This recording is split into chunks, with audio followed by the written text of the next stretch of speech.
Have you ever met someone who can't focus until everything around them feels in order? Before they sit down to work, they clear the desk. Before they relax, they straighten the room. Before they sleep, they put things back where they belong. Most people see this and think it's just a cleaning habit.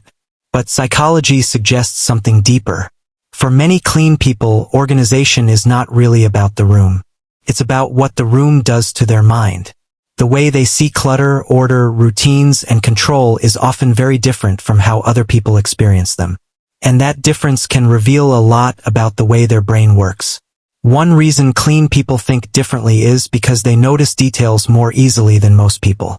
Their attention naturally picks up small changes in their environment. A stack of papers slightly out of place. A chair pushed away from the table. A kitchen counter covered with random items. Things that other people ignore can stay in their awareness much longer. Psychologists often connect this to higher environmental sensitivity. Their brain keeps scanning the space around them. And when something feels out of place, it continues pulling their attention toward it. Another interesting trait is that clean people often value mental clarity. For them, physical clutter and mental clutter feel connected. When their surroundings become crowded, their thoughts can feel crowded too.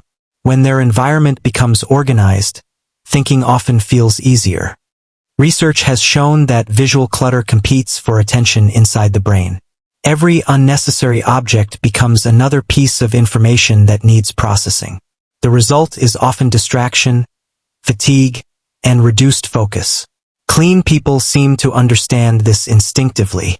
That's why they often clean before they think. A lot of clean people also prefer predictability. Not because they fear change, but because structure reduces mental effort. When everything has a place, fewer decisions need to be made. They know where things are. They know what needs attention. They know what comes next. Psychologists call this reducing cognitive load. The fewer unnecessary decisions your brain has to make, the more energy remains for important tasks. In many cases, cleaning is simply a way of making life easier to manage.